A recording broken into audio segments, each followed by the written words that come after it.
Ethanol plant మూసివేయాలంటూ JAC ఆధ్వర్యంలో చేపట్టిన బెజ్జంకి మండల బంద్ సంపూర్ణమైంది. బెజ్జంకి మండలం తిమ్మాయిపల్లి, నరసింహపల్లి పరిసర ప్రాంతాల్లో నెలకొల్పిన ఇథనాల్ ఫ్యాక్టరీల ఏర్పాటును వ్యతిరేకిస్తూ అఖిలపక్షం పిలుపునిచ్చిన మండల బంద్ బుధవారం వర్షాన్ని సైతం లెక్క చేయకుండా ఉధృతంగా కొనసాగింది. ప్రజలు, రైతులు, వివిధ రాజకీయ పార్టీల నాయకులు, ప్రజా సంఘాలు, కుల సంఘాల ప్రతినిధులు పెద్ద ఎత్తున బంద్ కు మద్దతు తెలపడంతో మండలంలోని ప్రభుత్వ, ప్రైవేట్ పాఠశాలలు, వ్యాపార, వాణిజ్య సంస్థలు స్వచ్ఛందంగా మూతపడ్డాయి.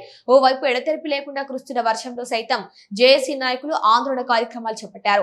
బురదగా ఉన్న నేలపై బైఠాయించి నిరసన వ్యక్తం చేశారు.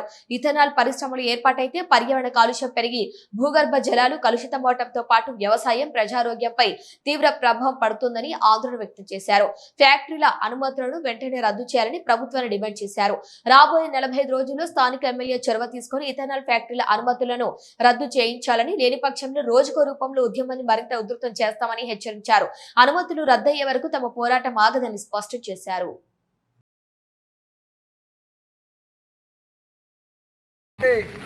ప్రభుత్వం వెంటనే స్పందించి ఇథనాల్ ఫ్యాక్టరీని మూసేయాలి, లేదంటే ఈ మాడకొండూరు నియోజకవర్గ ఎమ్మెల్యే ఎవరైతున్నారో ఖచ్చితంగా రాజీనామా చేయాలని డిమాండ్ చేస్తున్నాం. 45 రోజులు టైం ఇస్తున్నాం. ఇథనాల్ ఫ్యాక్టరీ వెంటనే మూసేయాలి, లేదంటే నువ్వు 46వ రోజు రాజీనామా చేయాలి, లేకుంటే ఎమ్మెల్యే కార్యాలయం వెంటనే ముట్టడిస్తామనేది ఖబర్దార్ ఎమ్మెల్యే సాబ్ అని తెలియజేస్తున్నాం. ఈ యొక్క నిరసనను తెలియజేయడం జరిగింది. వారందరూ కూడా ధన్యవాదాలు తెలియజేస్తూ ఈరోజు గుగ్గిల్లా పోతారంలో ఉన్నటువంటి ఇథనాల్ కంపెనీ తీవ్రమైనటువంటి దుర్వాసన వెదజల్తా ఉన్నది. అట్లాగే తీవ్రమైన పొగను విడుదల చేస్తూ ఉన్నది.